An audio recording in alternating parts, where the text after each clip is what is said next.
Vivere in van non è una vacanza. Oggi vogliamo condividere con voi quello che ci ha insegnato questa scelta di vita non convenzionale in questo Primo anno di vita nomade in giro per l'Europa. Vamos! Noi siamo Victor e Sonia. Siamo due ragazzi che vivono in van e girano il mondo. Bello, eh? Questa scelta di vita che abbiamo preso non ha solo cambiato e stravolto tutte le nostre vite, ma anche le nostre idee e ci ha insegnato tantissimo. Ed è proprio su queste cose che abbiamo imparato durante questo primo anno di vita in viaggio di cui vogliamo parlarvi oggi in questo video. Il primo grande insegnamento è quello che capisci soltanto quando non hai un'altra scelta, cioè di essere davvero parsimoniosi con l'acqua, perché tutti fingono di sapere qual è il modo giusto o come risparmiare acqua, no? Ma quando siamo a casa tu butti lo sciacquone anche 2 o 3 volte. Quando ti devi fare la doccia la lasci ben volentieri altri 5 perché arrivi dalla palestra stanco, ti piace che ti scende l'acqua nella schiena bella caldina, ma nel mentre stiamo sprecando un botto d'acqua. Questa è una delle cose che abbiamo imparato. Noi facciamo le stesse cose che facevamo a casa. Ci facciamo la doccia tutti i giorni, ci laviamo le mani più volte al giorno, ci laviamo i capelli anche 4 volte a settimana. Sì! Però con più consapevolezza, e facendo così, credetemi ragazzi, che si risparmiano tanti litri d'acqua. E non è soltanto un risparmio di soldi, ed è un non buttare via una delle risorse più importanti che abbiamo nel nostro pianeta, che è l'acqua, perché sappiamo dove sta andando a finire, perché finché nelle città non ci chiudono il rubinetto non ci renderemo conto, ma già sta succedendo anche in Europa, succede in Sicilia, succede in alcune isole delle Canarie, a Lanzarote succede spesso, e questo è una cosa di cui dobbiamo essere molto più consapevoli. Il dove non è secondario rispetto al con chi o al cosa. Questa frase può essere un pochino enigmatica, ma ve la spiego subito. Io ho sempre pensato fin da più di 10 anni, ma anche da quando ero ragazzina, che il posto in cui mi trovavo era importante, mi cambiava come ero io, cambiava se stavo bene o se non stavo bene. Da bambina, come ho detto già in un altro video sul perché viviamo in van, io sono cresciuta a Cuneo, in una città di provincia, fredda, diciamo come clima, anche come persone, cioè non molto calorosa, insomma i piemontesi. Come posto, come dove, io non mi sono mai sentita bene a Cuneo. Non mi sentivo bene per le persone che avevo, la mia famiglia, le mie amicizie, che tuttora sono una grandissima ricchezza che per fortuna è lì e io vado a trovare, sono contenta di questa cosa, ma il fatto di essere a Cuneo, io come Sonia, era come se le due cose insieme non stessero veramente bene. Questa cosa l'ho capita ancora di più da quando viviamo in van, perché a volte la sensazione del dove siamo, se mi sento bene in un posto ce l'abbiamo. Dopo pochissimo tempo, ormai con l'esperienza, da quando arriviamo, parcheggiamo il van, scendiamo e in alcuni posti ho subito delle ottime sensazioni. Ci sono ambienti nello specifico in cui noi stiamo meglio, per esempio io e Victor siamo due tipi da mare, anche se come avete visto, se ci seguite sul canale, su Instagram, saprete che adoriamo andare in montagna e fare le camminate, però noi stiamo bene fisicamente quando siamo vicini al mare. Per fare un esempio, ma va molto oltre a questo. Questo cosa vuol dire? Che il dove viviamo, il dove passiamo il nostro tempo della nostra vita, la maggior parte, è importante. Questo anche semplicemente il luogo di lavoro, il posto in cui si trova la nostra casa, tutto. E questa è una cosa che per me è sempre stata importante, mi sono sempre chiesta come sia possibile che non lo sia per tutti.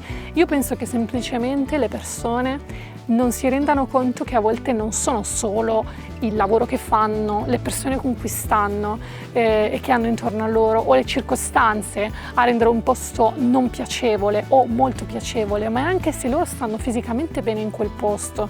È stato così sempre, è stato così quando ho vissuto in Francia a Grenoble e vivevo in una città che non mi piaceva per niente, ma avevo trovato lavoro lì e stavo lì, e però dopo un anno cercavo disperatamente di andarmene, cercavo di andare a Parigi perché amo le grandi città, ma il sunto di tutte queste chiacchiere sul dove è che secondo me, ecco, il nostro dove cambia sempre e noi ne stiamo provando di dove tantissimi, cioè noi in un anno abbiamo cambiato paesi, isole, mare, montagna, deserti, di tutto stiamo vedendo, persone diverse intorno a noi, eppure quello che non cambia mai è che difficilmente ora ci sbagliamo sul posto dove noi ci sentiamo bene. E questo mi ha fatto capire che io credo che sia così per tutti, solo che non se ne ha la consapevolezza, perché si pensa sempre che quello che conta è il lavoro che fai, ti piace, le persone con cui stai ti fanno stare bene, allora a posto. Se trovi lavoro oppure, non lo so, in una città che detesti, vacci. Io non potrei mai, non ho mai potuto, l'ho fatto per brevi periodi, ma me ne sono sempre andata velocemente, perché il dove si è fondamentale. E in questo momento per noi il dove cambia sempre e a noi piace che questo sia così, però mi rendo anche conto che questa è una cosa difficile da comprendere. Capita anche noi viaggiando, forse non ve lo diciamo mai, di arrivare in posti dove non stiamo bene. Magari il posto è anche bello, ma noi non stiamo bene e in quei posti normalmente ci fermiamo un po' meno del solito. Però tuttavia siamo comunque contenti di poterli vedere per poter anche dire un giorno, chi lo sa quando, di fermarci magari di nuovo e dire: voglio vivere là dove sono stato bene, Quello è quello che veramente ci sta insegnando anche viaggiare e sono convinta che se voi ci pensate alla vostra vita è un po' così per tutti noi in realtà, solo che a volte si è più concentrati su altri fattori determinanti della vita. Un altro degli insegnamenti che ci lascia la nostra vita in van è che come tutti siamo stati anche noi vittime del consumismo. Noi addirittura,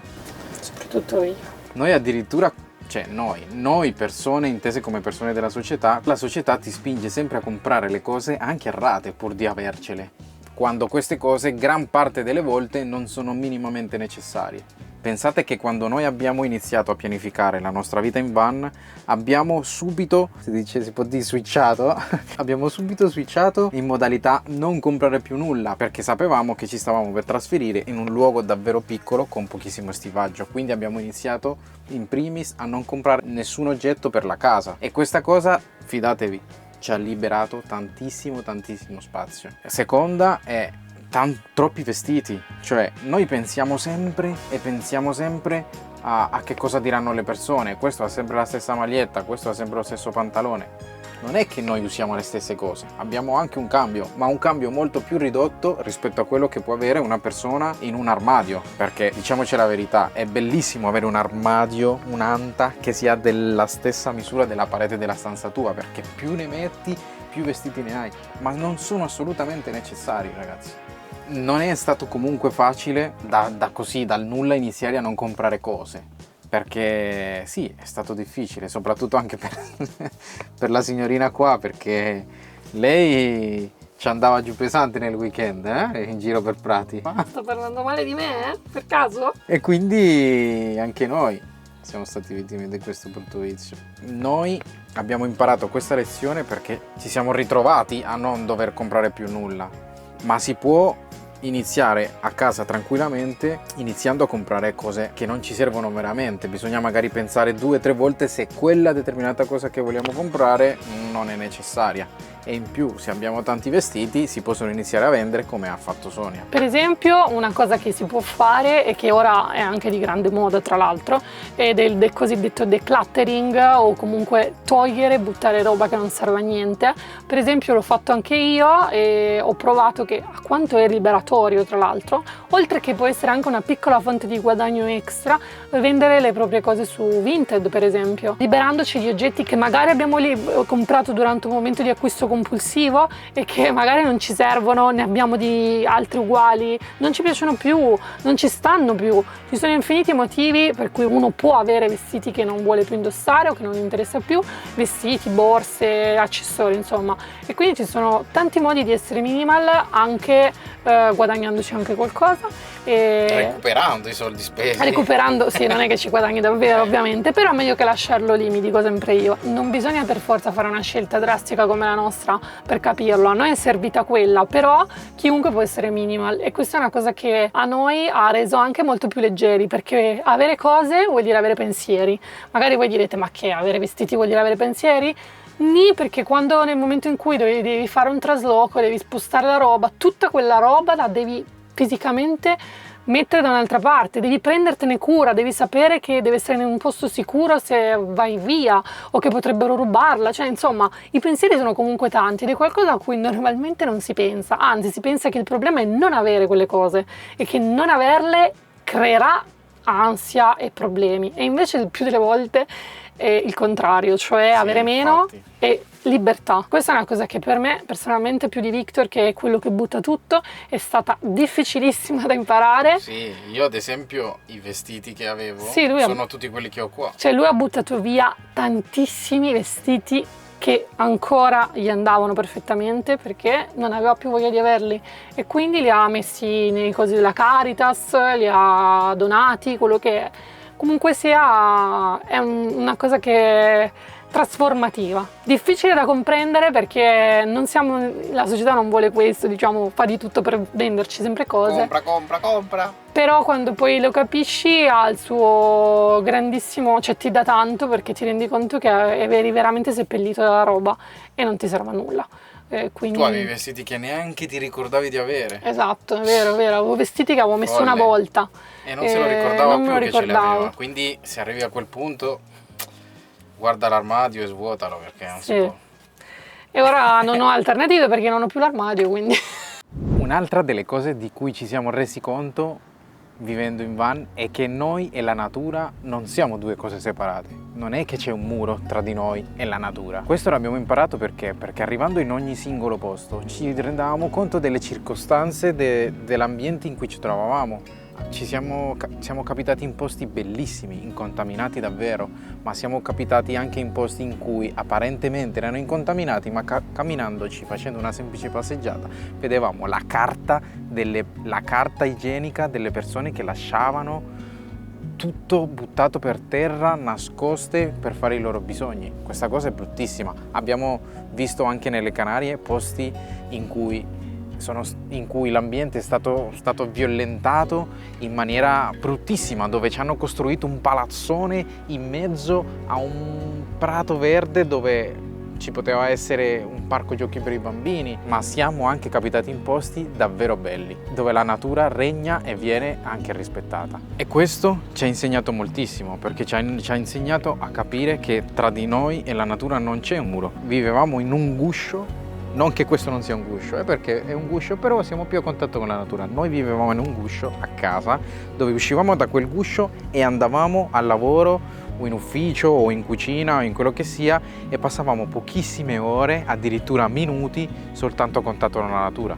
Pensate, io uscivo, prendevo lo scooter, guardavo il cielo, pioveva, faceva freddo o caldo, arrivavo al ristorante, basta, quello era il mio contatto con la natura. Se ne parlava la domenica d'estate quando andavamo al mare o a fare una passeggiata in primavera in montagna, ma nulla di più. Adesso siamo molto più consapevoli che tra di noi e la natura non c'è un muro, ma siamo tutt'uno. Noi esseri umani siamo la natura, noi dobbiamo rispettarla, di conseguenza se rispettiamo il mondo rispettiamo anche noi stessi. Un'altra delle cose di cui io e Victor parliamo tantissimo, che ci siamo resi conto di parlarne tanto con gli altri viaggiatori che incontriamo lungo il nostro cammino, è il fatto che per visitare un luogo, per comprendere un posto che non si conosce, ci vuole tempo, tanto più tempo quanto più quella cultura e quel luogo è diverso da quello che noi conosciamo. Magari io posso fare un weekend in una città in Italia, ma ne conosco il contesto, conosco la cultura italiana perché è la mia, e quindi già mi dà una grande idea. Ma se io vado dall'altra parte del mondo, di quella cultura, non conosco la lingua, non conosco la storia del paese, non conosco la cucina, non so perché ci sono i comunisti a governare questo paese da tutta la vita, non so perché la gente è così simpatica o meno con i turisti, non so niente di tutte queste cose. Io non le capirò, non le vedrò nemmeno, perché giustamente è diversissimo dal posto che io conosco, da ciò che io ho vissuto per tutta la vita. Quindi è impensabile che io capisca davvero qualcosa di quel posto. Posso fare la vacanzina, posso vedere i posti più interessanti, ma non posso dire davvero di aver viaggiato ed esplorato quel posto. Questa cosa ci è costata ammetterla, perché anche noi per tutta la vita, praticamente fino all'anno scorso, abbiamo fatto questo genere di viaggi. Facevamo già viaggi lunghi per la media, facevamo tutte le ferie unite per fare 20-25 giorni, ma ci rendevamo conto che stavamo solo grattando la superficie dell'iceberg, e dove l'iceberg è un paese con una cultura, con una storia, con tantissime con tantissima ricchezza, con tantissime cose che noi non comprendiamo. E in 20 giorni, che sono più o meno il tempo che secondo la scienza ci vuole per abituarsi a qualcosa, quindi anche per noi ad abituarsi al viaggio, nuova cucina, nuove cose, insomma, e non bastano nemmeno mai, dovevamo tornare a casa. Quello era una cosa che ci uccideva perché era molto frustrante, soprattutto per noi due che siamo due persone che amano davvero andare in profondità. Quindi ecco, abbiamo scelto infatti questa vita, cioè il viaggio full time, come scelta della nostra quotidianità per questo motivo. Questa cosa è ancora più evidente ora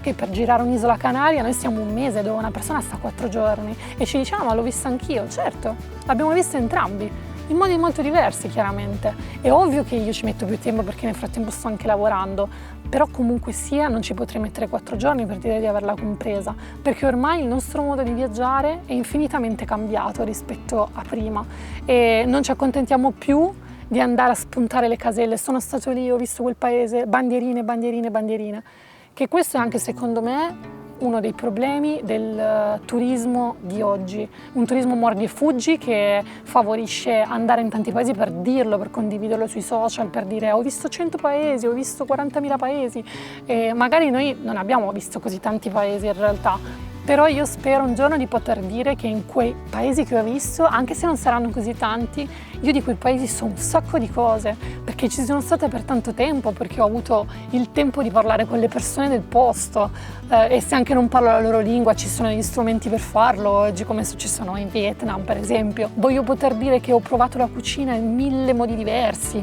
che sono andata nei posti turistici ma anche in quelli non turistici. Ecco, lo voglio poter dire non per comunicarlo, per condividerlo, per fare oh siamo andati lì, ma perché lo voglio poter dire a me stessa, per poter io e Victor guardarci. Ti ricordi quella volta che siamo andati là e ricordarsi veramente quella volta, perché ci sei stato così tanto tempo e così a fondo dentro a quel paese che ti ricordi ogni cosa, ogni elemento, e questo è una cosa che purtroppo viene in realtà non è propriamente, come dire, favorito. L'industria del turismo in realtà oggi è weekend via, weekend di là, 3 giorni di qua, viaggio di gruppo in 5 giorni, correre dall'altra parte del mondo per dire di essere andato dall'altra parte del mondo, farlo in una settimana, in 10 giorni. E io faccio sempre questo esempio. Come vedreste voi se una persona, che ne so, un cambogiano, arriva in Italia e vi dice che in 10 giorni ha visto l'Italia? Cosa pensereste? Che ha capito qualcosa del nostro paese? Io credo di no. Ciò non significa che ci si possa sempre permettere di stare 1 mese, 2 mesi in Cambogia, lo so benissimo. Bisogna anche avere la consapevolezza che se io sto una settimana, 2 settimane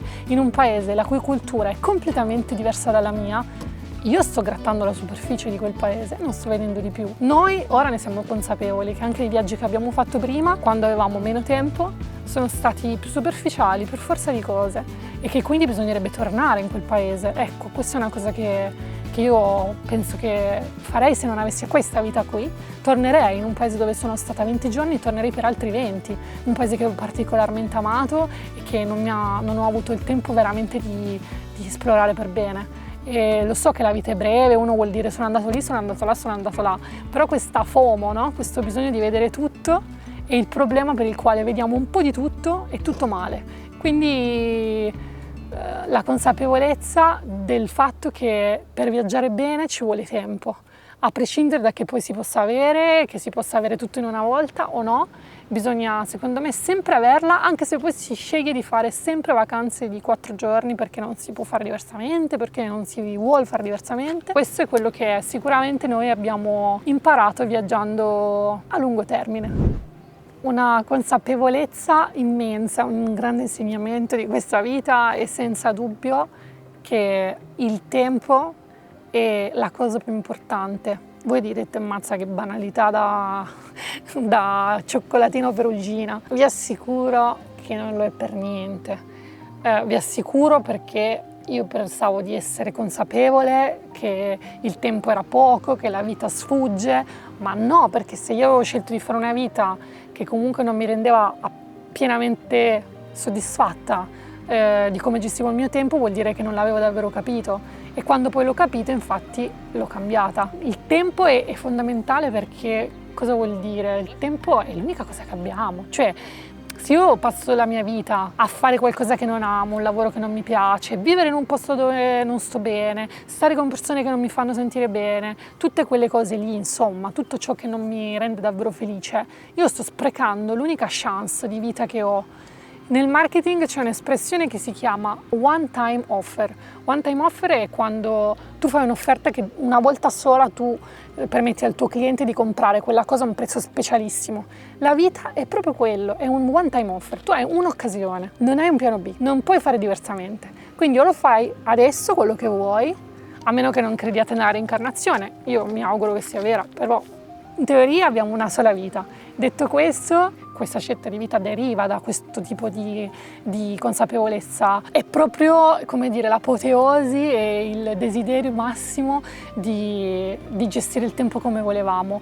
Anche perché, oltre a fare la vita itinerante, quindi di usare tutto il tempo che abbiamo per viaggiare, quindi usare tutto il tempo che abbiamo per fare quello che amiamo fare, e a questo si è aggiunto il fatto che abbiamo cambiato lavori, non siamo più dipendenti, siamo freelance, cosa che è super complicata, non vi dirò che è una cosa facile perché non lo è, chi lo dice mente, ma è ovviamente l'unico modo per poter gestire il proprio tempo di lavoro e quindi anche tutto il resto del tempo. Questo non è per tutti, chiaramente, però questa è una cosa in più che ci ha permesso di capire quanto per noi sia importante gestire il tempo come vogliamo, però non bisogna per forza essere freelance, diciamo, lavoratori autonomi per farlo. Sono tanti piccoli momenti che uno può rubare alla propria giornata e che alla fine ci rendono più sereni anche, più come dire, anche meno frustrati, no? Per esempio una cosa che noi facciamo da quando viviamo in van è cercare di vedere sempre il tramonto. Quasi sempre ci riusciamo, non sempre. Oddio, c'è i magneti della zanzariera che mi staccano le porcine. Per esempio io penso che quando eravamo a Roma non riuscivamo mai a vedere un tramonto. Perché c'erano i palazzi, dovevi correre chissà dove, in quale quartiere, in collina per riuscire a vederlo. E poi perché tu dicevi, oddio, quindi devo andare là, no, tanto da fare cose, devo fare quello, devo fare quell'altro. Io penso che per mesi e mesi in cui non si andava al mare, ma a Roma come in tanti altri posti, cioè nel senso, anche quando ero a casa in campagna non lo vedevo il tramonto, ecco. Non lo fai perché ti senti scemo, sei in un tran tran in cui tutti corrono verso il lavoro, palestra, e quello, e poi magari la sera perdi 3 ore a guardare una serie di Netflix e anche demenziale magari, però non ti sei preso il tempo di guardare il tramonto, che potrebbe essere farti una passeggiata, portare il cane fuori una volta in più, andare con tuo figlio a fare un giro in bici, che cacchio ne so, qualunque cosa. Fatto sta che sapere che il tempo è poco, è proprio poco. A noi ha insegnato a dirci tutto quello che non ci piace fare, se possiamo non farlo, noi non lo facciamo più. So che sembra difficile, ma è abbastanza fattibile in realtà, siamo più liberi di quello che pensiamo. Chi non si sente tanto libero è perché si mette degli autopaletti da solo, è normale, fin da piccoli ci dicono doveri, è normale. Però ecco, noi abbiamo imparato questo e questo è una cosa che ci porteremo dietro ovunque, qualunque tipo di vita faremo, anche se dovessimo smettere di viaggiare così, anche se dovessimo tornare a vivere in un posto fisso, e questo è forse il più importante di tutti gli insegnamenti di questa vita. Sì, questi sono solo una piccola parte di insegnamenti che ci ha lasciato fino ad ora il nostro primo anno di vita in van. Se volevamo condividere con voi, tu che cosa vorresti dire al riguardo su questa cosa? Che potremmo stare qua a parlare per ore, ma sappiamo che la durata media di visualizzazione si 8 minuti. Quindi no, ci fa piacere poter condividere quello che pensiamo, perché comunque sia pensiamo che facendo una vita diversa a volte si vedono le cose anche in un modo diverso. E quindi ci piaceva l'idea di poter chiacchierare come se fossero degli amici, no? Di poter condividere questi nostri pensieri in maniera un po' più chiacchierata. In maniera un po' più, cioè così, senza filtri più di tanto. Ma neanche senza buttarlo in cacciara, Senza buttarlo in cacciara. No, infatti abbiamo parlato separatamente perché se no ci parlavamo sopra. Perché avevamo troppe cose da dire. Quindi grazie per essere stati fin qui. Tutti quelli che sono arrivati in fondo hanno vinto una medaglia. No, al migliore ascoltatore dell'anno. Grazie di tutto, come sempre, di essere qui con noi e se non l'avete ancora fatto sapete cosa dovete fare, non lo diremo, ma iscrivetevi, l'abbiamo detto ovviamente. Non vi diremo neanche che dovete mettere un mi No, piace non ve e lo attivare diciamo. la campanella. Non ve lo diciamo. Tranquilli, E di commentare se vi va di dire qualcosa di buono, non vogliamo persone cattive qua sotto i nostri video, solo persone buone e nessun troll possibilmente che ci minaccia di essere figli di papà. Tutto il resto è molto apprezzato. E un saluto al prossimo video. Ciao! Ciao ragazzi.